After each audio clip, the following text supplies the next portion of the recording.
Hey, Coach Kimberly, I got your question on my page, Fitness Show Training.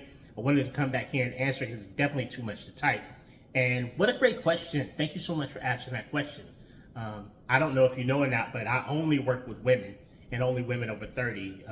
I'm 49 myself, rounding the corner to 50 in April, in a few weeks here. So, but you asked the question, what's more important as women are aging? Is it cardiovascular conditioning? Is it strength training? Is it nutrition? And I don't know through what lens you were considering what's better.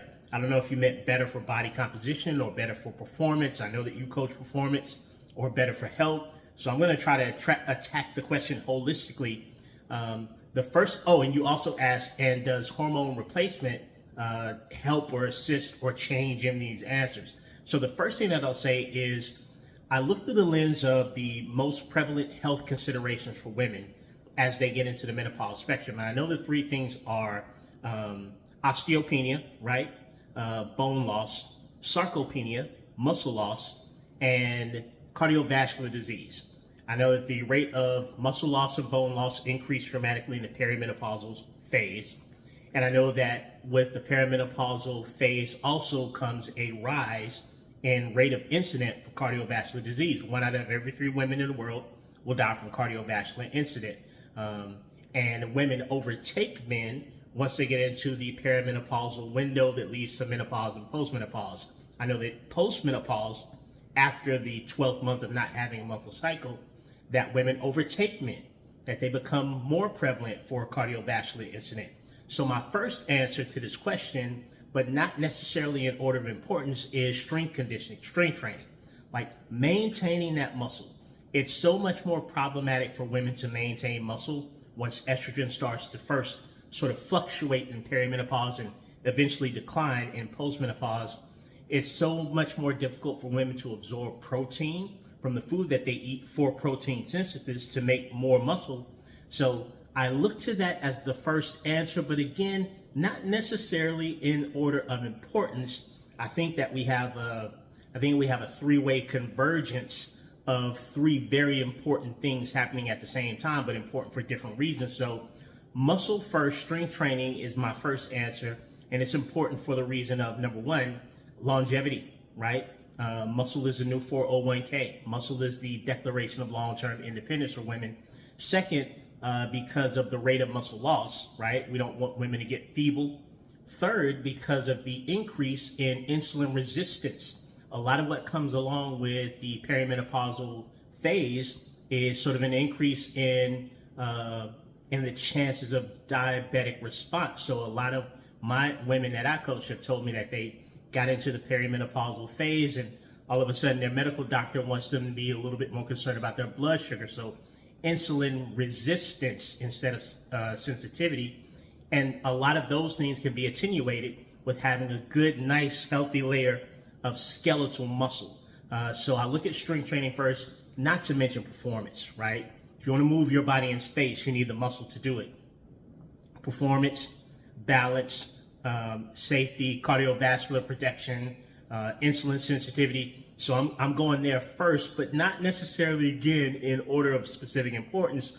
They're all sort of simultaneously important.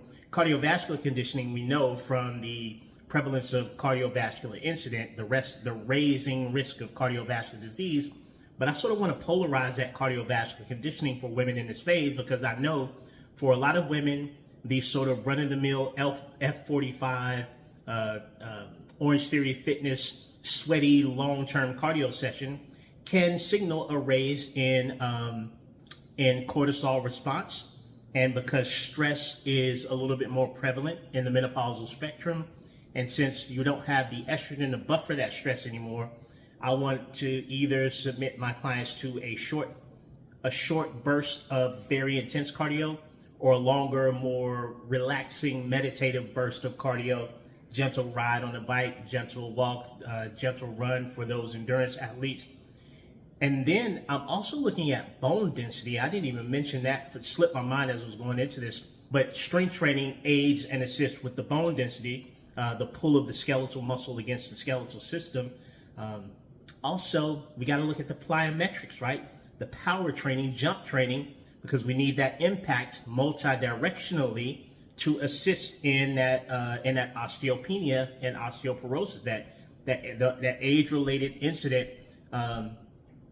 So in terms of nutrition, yes, also important, because clients in this spectrum of life, my clients may find that, again, they're a little bit less tolerant to simple sugar, simple carbohydrates, right? And maybe that wants to taper off that towards the end of the evening, a couple of hours before they go to bed, just because the response isn't that great to it.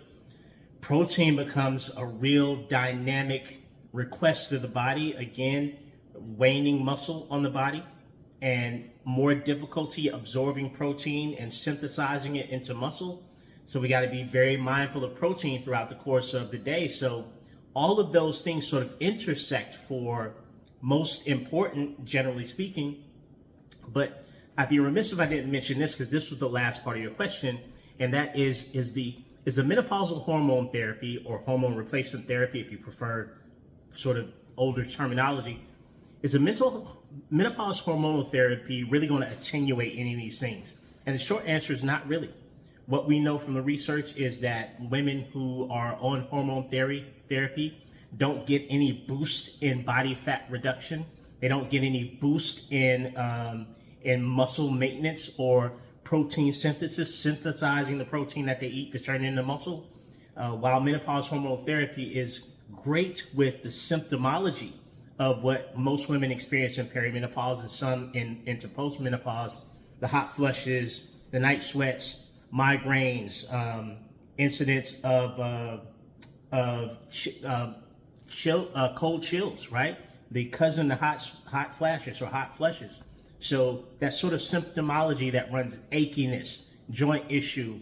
Of course, we got to talk about the genitourinary symptoms of menopause, right? Vaginal dryness, soreness.